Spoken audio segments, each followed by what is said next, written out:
Chapter 4. Addie, Thursday, September 27th, 7:30 p.m. I should be doing homework before Jake stops by, but instead I'm sitting at the vanity of my bedroom, pressing fingers to the skin at my hairline.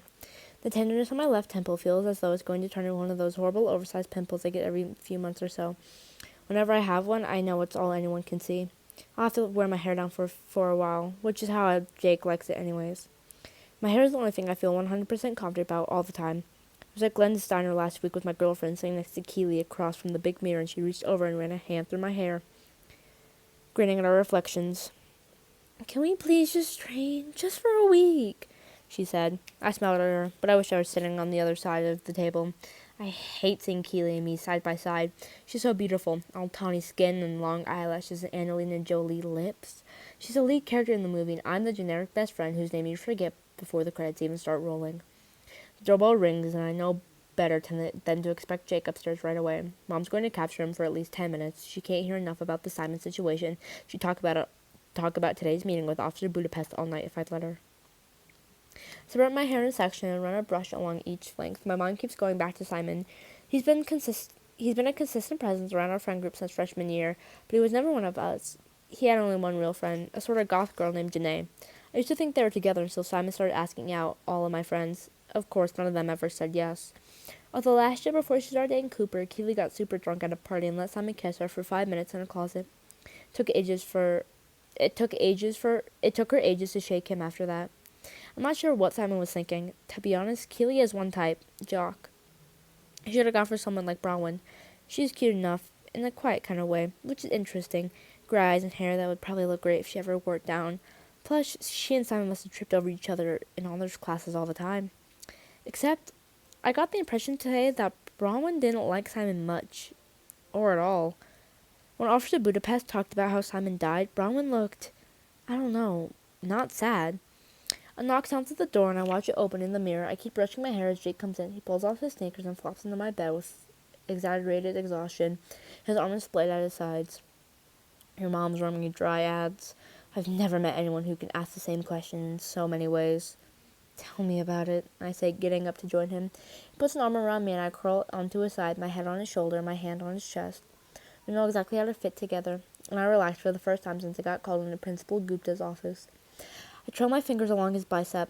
Jake's not as defined as Cooper, who's practically a superhero with all his professional level working out he does, but to me, he's the perfect balance of muscular and lean. And he's fast. The best running back Bayview High's seen in years. There's not the same feeding frenzy around him as Cooper, but a few colleges are interested. He's got a good shot at a scholarship. "Miss Kelleher called me," Jake says. My hand halts its progress up his arm, and I stare at the crisp blue cotton of his t-shirt. "Simon's mother? Why?" "She'd asked that I'd be a pallbearer at the funeral. It's going to be Sunday," Jake says, his shoulders lifting in a shrug. "I told her, sure. I can't really say no, can I?" I forget sometimes that Simon and Jake used to be friends in grade school and middle school, before Jake turned into a jock and Simon turned into whatever he was. Freshman year, Jake made the varsity football team and started hanging out with Cooper, who was already a Bayview legend after almost pitching his middle school team into the Little League World Series. By sophomore year, the two of them were basically the kings of our class, and Simon was just some weird guy Jake used to know. I half think Simon started about that to impress Jake. Simon found out one of Jake's football rivals was behind the anonymous sexting harassment of a bunch of junior girls and posted it on his app called After School. It got tons of attention for a couple weeks, and so did Simon. That might have been the first time anyone at Bayview noticed him. Jake probably patted him on the back once and forgot about it, and Simon went on to bigger and better things by building his own app. Gossip as a public service doesn't go very far, so Simon started posting things a lot pettier and more personal than the sexting scandal. Nobody thought he was a hero anymore, but by then they were getting scared of him, and I guess for Simon that was almost as good.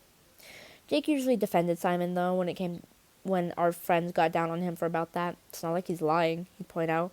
"Stop doing sneaky shit and it won't be a problem."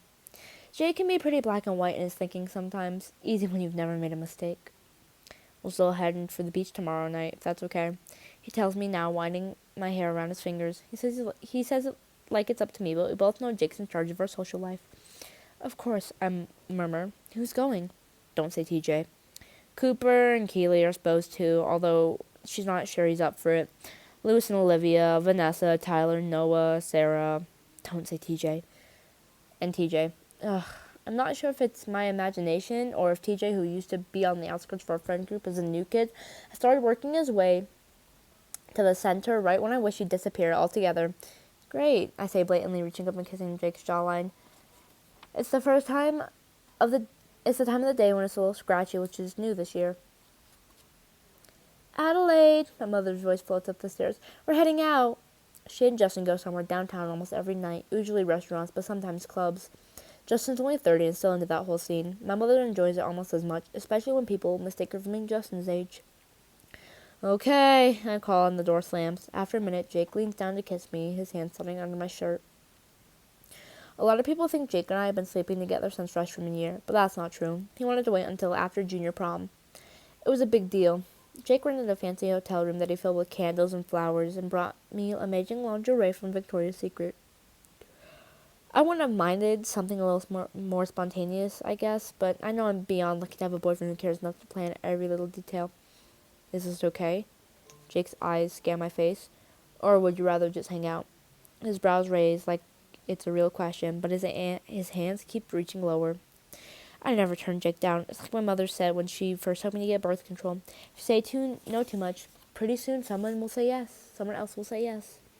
Anyways, I want it as much as he does. I live for these moments of closeness with Jake. I'd go inside him if I could. More than okay, I say and pull him on top of me. Nate, Thursday, September 27th, 8 p.m. I live in that house. The one people drive past and say, I can't believe someone actually lived there. We do, although living might be a stretch. I'm gone as much as possible. My dad's half dead. Our house is on the far edge of Bayview, the kind of shitty ranch rich people buy to tear down, small and ugly, with only one window in the front. The chimney's been crumbling since I was 10. 7 years later, everything else is joining it. The paint's peeling, shutters are hanging off, the concrete steps in the front are cracked wide open. The yard's just as bad. The grass is almost knee-high and yellow after the summer drought. I used to mow it sometimes until it hit me that yard work is a waste of time that never ends. My father's passed out on the couch when I get inside, and an empty bottle of Seagram's is in front of him. Dad considers it a stroke of luck that he fell off a ladder during a roofing job a few years ago while he was still a functioning alcoholic. He got a workers' man's comp settlement and wound up disabled enough to collect Social Security, which is like winning the lottery for a guy like him. Now he can drink without interruption while the checks roll in. The money's not much, though. I like having cable, keeping my bike on the road, and occasionally eating more than mac and cheese. So how I came to my part-time job and why I spend 4 hours after school a day distributing plastic bags full of painkillers around San Diego County. Obviously not something I should be doing, especially since I was picked up for dealing weed over the summer and I'm on probation, but nothing else pays as well and it takes so little effort. I head for the kitchen, open the refrigerator, and pull out some leftover Chinese. There's a picture curling under a magnet, cracked like a broken window. My dad, my mother, and me when I was 11, right before she took off. She was bipolar and not great about taking her meds, so it's not as though I had some frantic childhood while she was around. My earliest memory is her dropping a plate, then sitting on the floor in the middle of the pieces, crying her eyes out. Once I got off the bus, her throwing a lot of stuff out the window. Lots of times she'd curl up in a corner of her bed and not move for days. Her manic phases were a trip, though. For my 8th grade birthday, she took me to a department store, handed me a cart, and told me to fill it with whatever I wanted. When I was 9 and into reptiles, she surprised me by setting up a terrarium in the living room with a bearded dragon. We call it Stan after Stanley. I still have it. Those things live forever. My father didn't drink as much then, so between the two of them, they managed to get me to school and sports, and my mother went totally off her meds and started getting into other mind-altering substances. Yeah, I'm the asshole who deals drugs after they wrecked his mother. But to be clear, I don't sell anything except weed and painkillers. My mother would have been fine if she stayed away from cocaine. For a while, she came back every few months or so, then once a year. The last time I saw her was when I was 14 and my dad started falling apart. She kept talking about this farm commune she moved to in Oregon and how great it was. That she'd take me and I could go to school there with all the hippie kids and grow organic berries or whatever the hell they did. She bought me a giant ice cream sundae at Glenn's Diner like I was 8 years old and told me all about it. You'll love it, Nathaniel. Everyone's so accepting. Nobody labels you the way they do here. Sounded like bullshit even then, but better than Bayview. So I packed a bag and put it in his carrier and waited for her on the front steps. I must have sat there half the night like a complete fucking loser before it finally dawned on me that she wasn't going to show. Turned out the trip to Glenn's Diner was the last time I ever saw her. While the Chinese heats up, I check on Stan, who's still got a pile of wilted vegetables and a few live crickets from this morning. I have the cover from his terrarium, and he blinks up at me from his rock. Stan is pretty chill and low maintenance, which is the only reason he's managed to stay alive in this house for 8 years. What's up, Stan? Put him on my shoulder, grab my food, and flop on the arm stand across my comatose father. He has a baseball game on, which I turn off because A, I hate baseball, and B, it reminds me of Cooper Clay, which reminds me of Simon Kelleher, and that whole sick scene in detention. I never liked the kid, but that was horrible, and Cooper was almost as useless as the blonde girl. When you come right down to it, Braun was the only one who did anything except babble like an idiot. My mother used to like Bronwyn. She always noticed her at the school, things like the nativity play in 4th grade, when I was a shepherd and Braun was Virgin Mary. Someone stole baby Jesus before we were supposed to go on, probably to mess with Bronwyn because she took everything way too seriously. Even then. Bronwyn went on to the audience, borrowed a bag, wrapped a blanket around it, and carried it around as if nothing had happened. That girl doesn't take crap from anyone, my mother had said approvingly. Okay. In the interest of full disclosure, I stole baby Jesus and was definitely to mess with Bronwyn.